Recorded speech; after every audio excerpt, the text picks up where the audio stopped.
அது இன்னொன்று makeup artist ஆகிறது அப்படின்னு ரொம்ப ஈஸியாக ஆகிடுச்சு. இப்போ ப்ரைடலில் என்ன மேம் க்ரியேட்டிவிட்டி இருக்கும்போது விஜய் அவங்கக்கிட்ட வந்தால் ஒரு செஷனுக்கே 1 lakh 2 lakhs அப்படி நீங்கள் சார்ஜ் பண்ணுறீங்க. ரீசெண்டாக நான் வந்து ஒரு கமெண்ட் பார்த்தேன், இந்த மாதிரி ராஷ்மிகா மந்தனாவோட நீ என்ன வேணா பேசிக்கோ, இதெல்லாம் பார்த்துலாம் டென்ஷன் ஆகிட்டு உட்காந்துருக்க முடியாது, எனக்கு வேற வேலை இருக்குது, உனக்கு வேற வேலை இல்லை. கோவிட்க்கு முன்னாடி மேக்கப் ஆர்டிஸ்ட் ரொம்ப கம்மி. யூ திங்க் ரொம்ப ஈஸியாகிடுச்சு இல்லை அப்படின்னு தான் நாங்கள் நினைக்கிறோம் பார்க்கும்போது. எல்லாருமே வந்து மேக்கப் கற்றுக்கிறேன், நானும் வந்து மேக்கப் கற்றுக்கிறேன். ஏன்னா பொண்ணுங்க நம்ம. விஜய் அவங்கக்கிட்ட வந்தால் ஒரு செஷனுக்கே 1 lakh 2 lakhs அப்படி நீங்கள் சார்ஜ் பண்ணுறீங்க. 1.5 lakhs 2 lakhsக்கு வந்து ப்ராடக்ட் வாங்குவேன். அதுக்கேற்ற குவாலிட்டி கொடுக்கணுங்கும் போது என்னோட சார்ஜஸை நான் வந்து ஹையாக தான் வச்சுருக்கேன். பட் என்ன பண்ணுறதுன்னு தெரியல. எதிர்க்க மட்டும் அவங்க வந்து உட்காந்தாங்கன்னு வச்சுக்கோங்க, பல்ஸ்னு ஒரு 4 விடணும் போல தோணும். என்ன பண்ணால் மேலே வரணும், ஒன்றுமே இல்லை. ஒரே ஒரு நெகட்டிவ், ஒரு கான்ட்ரவர்சி ஒரு அட்டாக் பண்ணி போடுங்களேன், நாளைக்கே நீங்கள் ஃபெமிலியராக இருப்பீங்க. இப்போது புதிய அறிமுகம் ஆச்சி ஹோட்டல் சாம்பார் 50 கிராம் ரூபாய் 20 மட்டுமே. வணக்கம், எப்படி இருக்கீங்க விஜய் மேம்? அழகா இருக்கீங்க. நீங்க எப்படி இருக்கீங்க? இல்லை இப்போ ஆக்சுவலாக எப்படி இருக்கீங்க நீங்க சொன்ன உடனே என் கண்ணு வந்து உங்களோட அந்த 2 குழிக்குள்ள போயிருச்சு. அதனால நான் வணக்கம் சொல்றதுக்கு பதிலா அழகா இருக்கீங்க அப்படின்னு சொல்லிட்டு ஓகே, ஃபர்ஸ்ட் ஆரம்பமே ஒரு நம்மளுக்கு ஒரு நல்ல ஒரு இதோட சரி ரெடியா இருக்கு. So thank you ma'am. ஸோ எப்படி இருக்கீங்க? House all going on? ரொம்ப நல்லா இருக்கேன். Everything is going so well. Nice super. And அதே மாதிரி வந்து இப்போ மேக்கப் இண்டஸ்ட்ரியில் வந்து நிறைய விஷயங்கள் அப்படி இப்படி எல்லாம் பக்கமும் போயிட்டு இருக்கு. Okay, so you tell me, நான் ரீசெண்டாக கூட சில மேக்கப் ஆர்டிஸ்ட் கூட பேசும்போது ஒருத்தங்களை புல் பண்ணி மேலே வரதையே இங்கே வந்து ஒரு விஷயமா வச்சுருக்காங்கல்ல. ஸோ நிறைய எக்ஸ்பீரியன்ஸான ஒரு பர்சனா இதை உங்களுக்கு பார்க்கும்போது அது எப்படி இருக்கு? இதுக்கு எப்படி பதில் சொல்லணும்னு எனக்கு தெரியல. எனக்கு தெரியலடா, ஐ டோன்ட் பிலீவ். ஏன்னா வந்து நிறைய பேர் இப்போ அதை தான் வந்து ஒரு ஆயுதமாகவே வந்து யூஸ் பண்ணிட்டு இருக்காங்க. எல்லாருக்கும் வந்து டக்குன்னு மேலே வந்துடணும், டக்குன்னு வந்து நம்ம வெளியே தெரிய ஆரம்பிக்கணும். ஏன்னா வந்து அவ்வளோ காம்படிஷன் இருக்குது இந்த ஃபீல்டில். இப்போ முன்ன மாதிரி கிடையாது. நீங்கள் ஒரு கோவிடுக்கு முன்னாடியும் கோவிடுக்கு அப்புறமும் அப்படின்னு பார்த்தீங்கன்னாவே, கோவிட்க்கு முன்னாடி மேக்கப் ஆர்டிஸ்ட் ரொம்ப கம்மி. எனக்கெல்லாம் வந்து ஒரே ஒரு முகூர்த்தத்துக்கு ஒரு 1000 என்கொயரி கூட வரும். நான் இல்லைன்னு முடிஞ்சிருச்சு அப்படின்னு சொல்கிறதே நான் அவ்வளோ பேர்கிட்ட சொல்லியிருக்கேன். இல்லை புக்கிங் இல்லை, க்ளோஸ் ஆயிடுச்சுன்னு. ஸோ என்கொயரிஸ் அப்படி இருந்தது. இப்போ என்ன பண்ணுறாங்கன்னா, 1000 மேக்கப் ஆர்டிஸ்ட் இருக்காங்க, அவங்களுக்கு ஒரு என்கொயரி வந்தால் அதை எனக்கு வந்தால் அதை நான் பிடிச்சே ஆகணும், விட்டுறக்கூடாது அப்படின்னு சொல்லிட்டு 2000 3000 வரைக்கும் கூட வந்து இறங்கி போய் பண்ணுறதுக்கு ரெடி ஆகிட்டாங்க. ஸோ அப்படி இருக்கும்போது எல்லாருமே கிட்ட வச்சுருக்காங்க, மேக்கப் கற்றுக்கிட்டாங்க, என்ன பண்ணணும்னு தெரியல. அப்படி இருக்க ஒரு இதில் வந்து நம்ம எப்படியாவது மேலே வந்துடணும், என்ன பண்ணால் மேலே வரணும், ஒன்றுமே இல்லை. ஒரே ஒரு நெகட்டிவ், ஒரு கான்ட்ரவர்சி, ஒரு சின்னதாக ஏதாவது ஒன்று எடுத்து போடுங்க. அதுலேயும் வந்து இவங்களை பற்றி அவங்கள பற்றி ஒரு காசிப்போ இல்லை வந்து ஏதோ ஒரு விஷயம் ஒருத்தரை அட்டாக் பண்ணி போடுங்களேன், நாளைக்கே நீங்கள் ஃபெமிலியர் ஆகிடுவீங்க. ஸோ அது வந்து அந்த மாதிரி பண்ணுறாங்க. அப்படி இருக்கும்போது அதை வந்து அட்வான்டேஜ் எடுத்து யூஸ் பண்ணிக்கிறாங்க. பட் அது மேக்கப் இண்டஸ்ட்ரியில் மட்டும்தான் அப்படி நடக்குதா அப்படின்னு பார்க்கும்போது அது மாதிரி தான் ரொம்ப விசிபிளாக தெரியுதோ அப்படின்னு நாங்கள் நினைக்கிறோம். ஆக்சுவலாக வந்து 3 இண்டஸ்ட்ரி வந்து ஒரே இதில் எல்லாருமே வந்து ஃபோட்டோகிராஃபர் ஆகணும்னு நினச்சாங்க, எல்லாருமே காஸ்டியூம் டிசைனர் ஆகணும்னு நினச்சாங்க, எல்லாருமே மேக்கப் ஆர்டிஸ்ட் ஆகணும்னு நினச்சாங்க. இதுதான் வந்து ஒரு க்ரேஸாக போயிட்டு இருந்தது. நான் சொல்கிறது அந்த கோவிட் முன்னாடி வரைக்கும். ஸோ அதில் நிறைய பேர் டிசைனர் ஆனாங்க, எல்லாமே பட்டாங்க, இது பண்ணாங்க. அப்புறம் இவங்களை வச்சு வேலை வாங்க முடியல, சரி பண்ண முடியலன்னு சொல்லிட்டு அதை பண்ணி பார்த்து வெளியே வந்தவங்க ஜாஸ்தி. பட் அதெல்லாம் வந்து நீங்கள் அந்தளவுக்கு இன்வெஸ்ட் பண்ணியிருப்பீங்களா அப்படிங்கிறது ஒரு பக்கம் இருந்தாலும், ஃபோட்டோகிராஃபிக்கு ஒரு கேமரா வாங்கியிருப்பீங்க, அதில் இன்வெஸ்ட் பண்ணியிருப்பீங்க, அது பார்ப்பீங்க, உங்களுக்கு செட் ஆச்சு பண்ணுறீங்க, இல்லை போகிறீங்க செட் ஆகலை விட்டுறீங்க. பட் மேக்கப் ஆர்டிஸ்ட் பொறுத்த வரைக்கும் வாங்கி ப்ராடக்ட்டை வச்சிடுறாங்க கையில். ஸோ அதை என்ன பண்ணணும், அட்லீஸ்ட் வந்து அவங்களுக்கு எக்ஸ்பீரியன்ஸ்க்காவது போய் எங்கேயாவது எதையாவது பண்ணாதான் உண்டு அப்படிங்கிறதுக்காக வாங்கின ப்ராடக்ட்டுக்கு சும்மா போயிட்டு வந்தாவது போட்ட காசை எடுத்துருவோமான்ற ஒரு இதில் ஏதோ ஒன்று பண்ணணும்னு நினச்சி பண்ணுறாங்க அப்படின்னு எனக்கு தோணுது. அவங்களோட எஃபர்ட்டை வந்து அவங்களோட ஒர்க்கை எப்படி காட்டலாம்லாம் நீங்கள் பார்த்தீங்கன்னா அது இன்னும் கொஞ்சம் பெட்டராக இருக்கும் எனக்கு ஃபீல் பண்ணுறது. ஓகே, அண்ட் இந்த எக்ஸ்பீரியன்ஸ் அப்படிங்கிறது எவ்வளோ முக்கியம் இந்த ஃபீல்டில்? ஏன்னா வந்து இப்போ என்னென்னா, உங்ககிட்ட ஒரு 15 நாள் கிளாஸ் படிப்பாங்க, ஒரு 2 ப்ரைடு போயிட்டு வந்திருப்பாங்க, அடுத்த மாதம் பார்த்தா மாஸ்டர் கிளாஸ் அவங்க எடுக்கிறாங்க, அவங்கக்கிட்டேயும் போய் ஒரு 10 பேர் படிக்கிறாங்க. ஸோ ஒரு எக்ஸ்பீரியன்ஸ் அப்படிங்கிறது இந்த ஃபீல்டில் எவ்வளோ முக்கியம்? எங்கள் எக்ஸ்பீரியன்ஸ் தான் எல்லாமே. நான் வந்து என்னதான் வந்து இவ்வளோ நாள் இண்டஸ்ட்ரியில் இருந்திருக்கேன், இவ்வளோ பேரோட ஒர்க் பண்ணியிருக்கேன் அப்படின்னு சொல்லும்போதே ஒரே ஸ்கின்னை நீங்கள் 1 மாதம் பொறுத்து ஒர்க் பண்ணும்போது அவங்களது வேறு மாதிரி இருக்குது, அந்த 1 மாதத்துக்கு முன்னாடி வேறு மாதிரி இருந்திருக்கும். அதே மாதிரி அவ்வளோ பிரைட்ஸ் பார்க்குறோம், அவ்வளோ புது புது ஆளுங்க பார்க்குறோம். ஒரு எக்ஸ்பீரியன்ஸுன்ற ஒரு விஷயம் இல்லாமல் நிறைய விஷயத்த நீங்கள் ஃபேஸ் பண்ணி அதை கற்றுக்காம, ஒரு ப்ராக்டிக்கலாக கற்றுக்காம, நான் ஜஸ்ட் வந்து படிச்சிட்டேன், இல்லை இதை பற்றி எனக்கு தெரியும், நான் மேக்கப் ஆர்டிஸ்ட் அப்படின்னு சொன்னால் அதை எப்படி அக்செப்ட் பண்ண முடியும் சொல்லுங்கள்? ஓகே, இன்னொன்னா மேக்கப் ஆர்டிஸ்ட் ஆகுறது அப்படிங்கிறது ரொம்ப ஈஸியாகிடுச்சோ இப்போ? டூ யூ திங்க் ரொம்ப ஈஸியாகிடுச்சுல்ல அப்படின்னு தான் நாங்கள் நினைக்கிறோம் பார்க்கும்போது. பிகாஸ் யாரோட இதில் போனாலும் ஒரு கிளாஸ் எடுக்கிறாங்க, என்ன பண்ணுறாங்க, டக்கு டக்குன்னு அடுத்தடுத்து போயிடுறாங்க. ஸோ அது ரொம்ப ஈஸியாகிடுச்சு அந்த ப்ரொஃபஷன். நீங்கள் வந்து ரொம்ப முன்னாடி அந்த ஒரு சொல்கிறீங்கல்ல, அந்த ஒரு லெவலில் இருந்த மேக்கப் ஆர்டிஸ்ட் யாருமே வந்து கிளாஸ் எடுப்பீங்களான்னு கேட்டால், அப்போ நானுமே கூட நிறைய பேருக்கு கிளாஸ் எடுக்க மாட்டேன்னு தான் சொல்லியிருந்தேன். இப்போதைக்கு கிளாஸ் எடுக்கிற ஐடியா இல்லை, இருக்கும்போது சொல்கிறேன். பட் என்ன ஆச்சுன்னா, கோவிட்ல எல்லாருமே வீட்டில் உட்காந்தாங்க, ஏதாவது ஒன்று பண்ணணும் அப்படின்ற ஒரு ஆர்வம் வந்துச்சு. அதுதான் வந்து இந்த மாதிரியான விஷயம் பூம் ஆகிறதுக்கு ஒரு காரணமாக இருந்துச்சு. அந்த டைமில் மேக்கப் கிளாஸ்ன்னு எடுத்த சில பேர் என்ன பண்ணிட்டாங்கன்னா, இண்டஸ்ட்ரியோட எல்லாருமே வந்து மேக்கப் கற்றுக்கிறேன், நானும் வந்து மேக்கப் கற்றுக்கிறேன். ஏன்னா பொண்ணுங்க நம்ம ஒரு லிப்ஸ்டிக் போடுறதோ ஒரு லைனர் இல்லாமல் நம்ம வெளியே போக மாட்டோம். அப்படி இருக்கும்போது மேக்கப்பில் நமக்கு ஃபீமேல்ஸ் அத்தனை பேருக்கும் வந்து ஆர்வம் வர்றது வந்து தப்பான விஷயம் கிடையாது. பட் அந்த ஆர்வம் வந்து அதை ப்ரொஃபஷனாக அவங்க எடுக்கும்போது அதுக்கான பேஷன் இல்லை அதுக்கான ஒரு அந்த ஆர்ட்டை வந்து மதித்து அதை லேர்ன் பண்ணுற ஒரு இது இல்லை, மனப்பக்குவம் இல்லை அப்படின்னா, ஜஸ்ட் லைக் தட் ஃபவுண்டேஷனை போடுறோம், பவுடரை போடுறோம், லைனரை போடுறோம், காஜல் வச்சோம், அவ்வளோதான் மேக்கப்னு நினச்சா அது கிடையவே கிடையாது. க்ரியேட்டிவிட்டி ரொம்ப ரொம்ப முக்கியம். ஓகே, இன்னும் ப்ரைடலில் என்ன மேம் க்ரியேட்டிவிட்டி இருக்க போகுது? அந்த கலருக்கு ஏற்ற மாதிரி மேக்கப் போட போகிறீங்க, அவ்வளோதானே அப்படிதான் நினைப்பாங்க. அப்படி கிடையவே கிடையாதுங்க. ஒருத்தரோட ஃபீச்சர்ஸை லிஃப்ட் பண்ணுறதுங்கிறது ரொம்ப ரொம்ப ரொம்ப பெரிய விஷயம். ஸோ வந்து நம்ம சொல்லலாம், நீங்கள் எக்ஸ்பீரியன்ஸ் ஆனவங்களுக்கு அது ஈஸியாக இருக்கும். எக்ஸ்பீரியன்ஸ் இல்லாமல் புதுசாக ஒரு ஸ்கின்னை போய் நீங்கள் ஹேண்டில் பண்ணுறீங்க. இப்போ 1008 ப்ராடக்ட்ஸ் வந்துருச்சுங்க. எஸ், நீங்கள் வந்து ஈஸியாக கூட ஹேண்டில் பண்ணலாம்.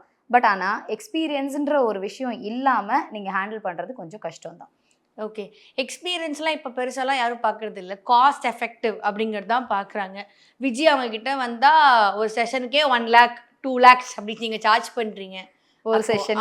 நீங்க பாத்தீங்க அப்படிதானே மேம் வெளில பேசிக்கிறாங்க. அதாவது இவன் எவ்வளவு அடிச்சாலும் தாங்குவான்டா அப்படின்னு முடிவு பண்ணிட்டா ஒண்ணும் பண்ண முடியாது. எனக்கு எப்பவுமே யோசிப்பேன், இப்போ இல்ல எப்பவுமே வந்து விஜய் அப்படின்னா ஐயோ அவங்க பாம் மாதிரி சார்ஜ் பண்ணுவாங்க. அப்ப அப்படிதான் தோணுது. வடிவேல் டயலாக் போட 2 lakhs சார்ஜ் பண்றீங்களாமே நீங்க? 2 lakhs ஒரு செஷனுக்கு. ஏமா ஏன் இல்ல, ஆக்சுவலா வந்து ஒரு விஷயம் என்னன்னா, இந்த இண்டஸ்ட்ரியில கொஞ்சம் அந்த குவாலிட்டிக்கு ஏற்ற இது கொடுக்கணுங்கிறதுக்காக நான் 1 monthக்கே வந்து 1.5 lakhs 2 lakhsக்கு வந்து ப்ராடக்ட் வாங்குவேன். அதுக்கேற்ற குவாலிட்டி கொடுக்கணுங்கும் போது என்னோட சார்ஜஸை நான் வந்து ஹையாக தான் வச்சுருந்தேன். ஹையானா நீங்கள் சொல்கிற அளவுக்குலாம் ஹையா இல்லை வச்சுருந்தேன். பட் ஆனால் அதை பார்த்து எல்லாருமே வந்து ஒரு 4000 5000க்கு மேக்கப் பண்ணிட்டு இருந்த சலூன்லாம் அப்போ பார்த்தீங்கன்னா அவ்வளோதான் சார்ஜ் பண்ணிட்டு இருப்பாங்க. ஸோ அவங்க என்ன பண்ணாங்கன்னா ஒரு 35 40 வரைக்கும் வந்து எல்லாரும் ஒரு நல்ல ஸ்டாண்டர்ட் மெயின்டைன் பண்ணியிருந்தோம். இப்போ வீட்டுக்கு 2 பேர் படிக்க ஆரம்பிச்சு அந்த ஸ்டாண்டர்ட் திருப்பி எடுத்து வந்து 3000க்கு விட்டாங்க. எனக்கு இப்போ அதான் நான் கேட்க வந்தேன். இப்போ வந்து முன்னாடி வந்து தெருவுக்கு 2 பேர் இருந்தாங்க, அப்புறம் வந்து தெருவில் 5 6 ஆனாங்க 7 ஆனாங்க, இப்போ வீட்டுக்கு 2 மேக்கப் ஆர்டிஸ்ட் அப்படிங்கிற மாதிரி ஆயிட்டாங்க. இப்போ காம்படிஷன் அப்படிங்கிறதுலாம் இப்போ பார்க்குறதே கிடையாது. நான் இந்த பாரு நான் எப்படி அப்படின்னு தான் பார்க்குறாங்களே தவிர்த்து. பட் நீங்கள் ஸ்டார்டிங் உங்களோட டைமில் நீங்கள் நிறைய பேர் வந்து ஃப்ரெண்ட்ஸாகவே இருந்திருப்பீங்க, ஸ்டில் நீங்களாம் ஃப்ரெண்ட்ஸாகவே இருப்பீங்க. சொன்னாங்க எனக்கு பார்த்தீங்கன்னா, நாங்கள் எல்லாம் கூட ஸ்டார்ட் பண்ணும்போது ஒரு டீம் இருந்தாங்க. இப்போ வரைக்கும் எனக்கு ஃபோன் வரும். நான் ஒரு சில பேர் மென்ஷனே பண்ணுறேன். ரீனா பாய்வா இருந்தாங்க, நான் இருந்தேன், இப்ராஹிம் அண்ணா இருந்தாங்க, நூறுன்னு ஒருத்தவங்க இருந்தாங்க. இவங்கெல்லாம் தான் வந்து அப்பத்திய top makeup artist. Samantha Jagan விட்டுட்டேன்னு நினைக்கிறேன். ஸோ இவங்க எல்லாமே பண்ணும்போது எப்போவுமே வந்து விஜய் நீங்கள் இந்த லுக் பண்ணியிருந்தீங்க, இந்த பிரைடுக்கு பண்ணியிருந்தீங்க, ரொம்ப அழகாக இருந்துச்சு, நல்லா இருந்துச்சு அப்படின்னா இப்ராஹிம் சாருமே இப்போ கூட நான் ஷூட் பண்ணேன்னா அவர் ஃபோன் பண்ணிட்டு விஜய் அது பார்த்தா சொல்லணும்ல, நல்லா இருந்துச்சுல்ல அப்படிம்பாரு. நான் வந்து அவர் பண்ணாருன்னா நான் பார்த்துட்டு சொல்லுவேன். ஏன்னா அவர் பண்ணுற லுக்கெல்லாம் அவ்வளோ எலிகெண்ட்டாக இருக்கும், எனக்கு ரொம்ப பிடிக்கும். ஸோ அந்த மாதிரி ஒருத்தருக்கு ஒருத்தர் காம்ப்ளிமெண்ட் பண்ணிக்கிட்டு அப்படி தான் வந்து ஒரு ஒர்க்கை வந்து பார்த்துருக்கோம். ஏன்னா ஒரு மேக்கப் ஆர்டிஸ்டாக ஒருத்தரோட ஒர்க்கை உங்களால் அட்மையர் பண்ண தெரியல, நல்லா இருந்தது அப்படின்னா அது காம்ப்ளிமெண்ட் பண்ண தெரியல அப்படின்னா என்னை பொறுத்த வரைக்கும் அப்புறம் மேக்கப் ஆர்டிஸ்டாக நம்ம இருந்தே வந்து வேஸ்ட்டுன்னு நினைக்கிறேன், இல்லைங்களா? எங்கேயோ எல்லாருமே வந்து இன்ஸ்பயர் ஆகுறோம். ஸோ அந்த ஒரு இன்ஸ்பிரேஷனும் அந்த அட்மையர் பண்ணுற ஒரு இதுவும் இல்லை, நான் தான் அப்படின்னு நம்ம ஒரு மண்டைக்குள்ள ஒரு கர்வம் வச்சுட்டோன்னு வச்சுக்கோங்களேன், அது வந்து ரொம்ப கஷ்டம். நம்மளால எல்லாம் முன்னாடி வரவே முடியாது. வேலையில முன்னாடி வர முடியாது. வேற எதுல முன்னாடி வருவாங்கன்னு எனக்கு தெரியாது. ஓகே. அண்ட் அதே மாதிரி பார்த்தோம் அப்படின்னா வந்து இந்த நிறைய பேர் ஆனதுனால இதை காம்படிஷன் அப்படிங்கிற ஒரு இடத்துக்கு எடுத்துட்டு போகாம என்கிட்ட இவ்வளோ இருக்கு, அவங்க கிட்ட அது இல்லவே இல்லை, என்கிட்ட இவ்வளோ ப்ராடக்ட்ஸ் இருக்கு, இந்த ப்ராடக்ட்ஸ் எல்லாம் நான் அப்படி வச்சிருக்கேன், ஒரு 3000 ரூபா 4000 ரூபாலே மேக்கப் பேக்லாம் வந்து வாங்கிடலாம் வச்சிடலாம் இப்படிலாம் பேசுறாங்கல்ல. இதெல்லாம் பார்க்கும்போது உங்களுக்கு எப்படி இருக்கு? இப்போ சொல்லுங்க 1.5 லட்சம் 2 லட்ச ரூபாய்க்கு வாங்குவேன்னு.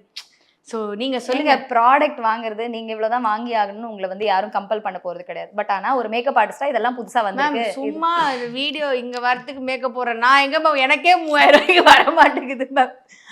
வராதுங்க. ஒரு ப்ராடக்ட்டே வந்து உங்களுக்கு மினிமமா ஒரு நல்ல ப்ராடக்ட்லாம் போனீங்கன்னா 5000 6000 வருது. ஒண்ணுமே இல்லாத ஏதாவது ஒரு ஹைலைட்டர் வாங்குனீங்க, ஒரே ஒரு ஃபவுண்டேஷன் வாங்குனீங்கன்னா கூட அப்போ ஒரு கிட்ட வந்து மினிமம் ஒரு 1.5 லட்சம் இல்லாம எப்படி செட் பண்ணுவீங்க? இப்போ ரீசெண்டா வந்து கூட இருக்கவங்களே வந்து கேட்டேன், எங்க படிச்சாங்க, எவ்வளோ சார்ஜ் பண்ணாங்க? அவங்க வந்து 35 ஏதோ கிளாஸ்க்கு சார்ஜ் பண்ணாங்க அப்படின்னு சொன்னாங்க. ப்ளஸ் வந்து அவங்க கிட்ட செட் பண்ணுறதுக்கு 1 to 1.5 ஆச்சு அப்படின்னு சொன்னாங்க. அதை வச்சு நீங்கள் எவ்வளோ மேக்கப் பண்ணியிருப்பீங்க அப்படின்னு கேட்கும்போது அவங்க என்ன சொல்கிறாங்கன்னா, ப்ராடக்ட் பாதி வேஸ்ட்டாக போச்சு அப்படிங்கிறாங்க. என்னன்னா எதுவுமே இப்போ பார்த்தீங்கன்னா ஒரு நார்மல் பிராண்ட் இப்போ நீங்கள் வந்து ஒரு 1000 2000 கொடுத்து ஒரு ப்ராடக்ட் வாங்கினேன், ட்ரக் ஸ்டோர் ப்ராடக்ட்டே வந்து ப்ரொஃபஷனல் ப்ராடக்ட் அளவுக்கு இப்போ ஒர்க் ஆகுது. பட் அதை கண்டுபிடிச்சி நீங்கள் வாங்கி வச்சு யூஸ் பண்ணணும்னாலும் அதுக்கும் நீங்கள் ஸ்பெண்ட் தானே பண்ணுவீங்க. என்ன 6000 ஸ்பெண்ட் பண்ணுற இடத்துல 2000 ஸ்பெண்ட் பண்ண போகிறீங்க. ஸோ எல்லாருமே வந்து ஒரு கிட்ட செட் பண்ணுறதுக்கே உங்களுக்கு அவ்வளோ ஆகும்போது அதை வச்சுக்கிட்டு சும்மா இருக்கணுமான்னு யோசிச்சு போய் பண்ணுறாங்களே தவிர்த்து அவங்களோட க்ரியேட்டிவிட்டியோ இல்லை வந்து அவங்க ஆர்ட்டையோ வளர்த்துக்கணும் அப்படின்ற மாதிரி நினைக்கிறவங்க எவ்வளோ பேர் இருக்காங்கன்னு தெரியல. பட் ஆனால் நிஜமாவே அப்படி நினைக்கிறவங்க அந்த ப்ராடக்ட்டையும் வச்சு பண்ண முடியும்னு நினைக்கிறவங்க இன்னும் வந்து நல்லாவே பண்ணிட்டு இருக்காங்க. ஓகே. அதே மாதிரி நீங்கள் வந்து செலிபிரிட்டிஸ்க்கெலாம் மேக்கப் போடுறீங்க, ஸ்னேகா மேம்க்கு, மீனா மேம்க்கு, ஸ்ரீதேவி மேம்க்குலாம் போடுறீங்க. அதனால் அவங்கக்கிட்ட நம்ம போகிறோம் அப்படின்னாலே நம்மளே கொஞ்சம் வந்து ஹை பட்ஜெட்லேயும் ஹையான ஒரு டோன்லேயும் தான் போகணும். கிளைண்ட்ஸே அப்படி தான் உங்களுக்கு வராங்க, அப்படி தான் மேம் வெளில பேசிக்கிறாங்க. நீங்கள் வந்து எடுத்தாலே ஹை பட்ஜெட் கிளைண்ட்ஸ் அப்படி தான் நீங்கள் எடுக்கிறீங்க அப்படிலாம் சொல்லிக்கிறாங்களே, இதை பற்றி எனக்கு என்ன பதில் சொல்லணும்னு எனக்கு தெரியல. என்ன பொறுத்த வரைக்கும்ங்க, இப்போ நான் எவ்வளோ சார்ஜ் பண்ணுறேனோ இருக்கட்டும் சரிங்களா, எவ்வளோ சார்ஜ் பண்ணுறதா இருந்தாலும் இது என்னோட பட்ஜெட்னு சொல்லிடுறேன். அவங்களுக்கு இஷ்டம் இருந்தால் வந்து பண்ணிக்கிறாங்க, புக் பண்ணுறாங்க. இல்லைங்கிறவங்க ஓகே அவங்க பட்ஜெட் இல்லை போயிடுறாங்க, அவ்வளோதான். என்னன்னே வந்து என்கொயரே பண்ணாமல் இல்லை வந்து என்ன வாங்குறேன்னே தெரியாமல் இந்த வெளியில் கொடுக்குற பில்டப் இருக்கு பார்த்தீங்களா, அதுதான் வந்து அக்செப்டே பண்ண முடிய மாட்டேங்குது. ஓகே. அண்ட் நீங்கள் வந்து இப்போ செலிபிரிட்டிஸ்க்கு வந்து நீங்கள் மேக்கப் போடுறதுனால என்னோட பிக் டேலையும் இப்படி தான் என் மேக்கப் இருக்கணும், நீங்கள் ஸ்னேகா மேம்க்கு போட்டிங்களே எனக்கு அதே லுக் தான் எனக்கும் வேணும் அப்படின்னு கேட்குற பிரைட்ஸ் கண்டிப்பாக உங்களுக்கு நிறைய பேர் இருப்பாங்க. பட் அது உங்களுக்கு அவங்களுக்கு நல்லா இருக்கும், பட் உங்களுக்கு நான் வேற மாதிரி தான் பண்ணணும் அப்படிங்கிறத நீங்கள் கன்வின்ஸ் பண்ணுவீங்களா? அது எப்படி பண்ணுவீங்க? என்னோட மேக்கப் ஸ்டைல் மாற போகிறது இல்லை. நான் எனக்குன்னு ஒரு சிக்னேச்சர் செட் பண்ணி வச்சுருப்பேன். அது செலிபிரிட்டியாக இருந்தாலும் பிரைடலாக இருந்தாலும் மாடலாக இருந்தாலும் அது மாற போகிறது இல்லை.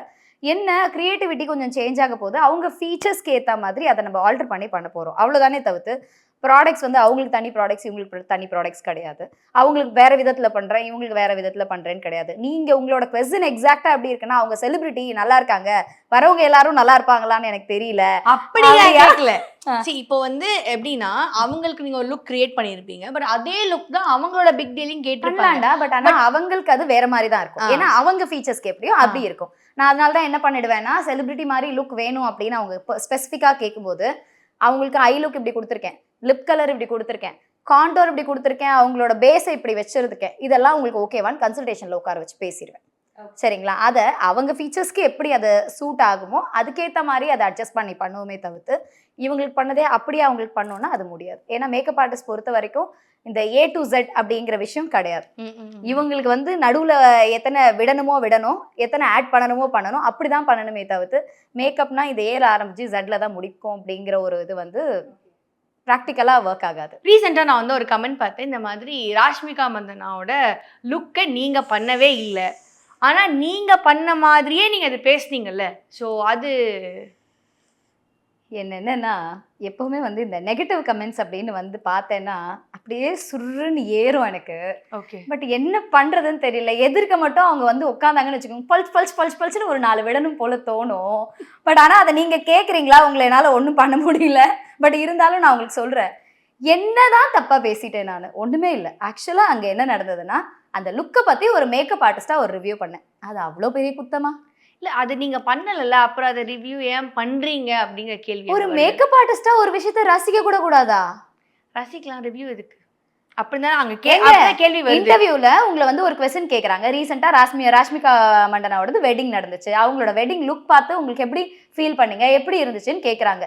இந்த क्वेश्चனுக்கு நான் ஆன்சர் பண்ணதுக்கு அப்படி ஒரு குத்தமா நான் பண்ணிட்டேன் அப்படின்னு தான் எனக்கு தோணுச்சு. அங்க கேக்குறாங்க, இன்னும் நீயே மேக்கப் ஆர்டிஸ்ட் மாதிரி இவ்வளோ சீனை போடுற அப்படின்னு கீழே கமெண்ட். நான் யோசிச்சேன், ஏம்மா நீ மேக்கப் ஆர்டிஸ்டா உனக்கு யார் பண்ணியிருக்காங்கன்னு தெரிஞ்சது, அந்த லுக்கை நீ பார்த்த, அந்த இன்டர்வியூவை நீ போய் ஃபுல்லாவா பார்த்த, நான் பண்ண மாதிரி நான் பீத்திக்கிறேன் அப்படின்னு ஒரு டயலாக் வேற.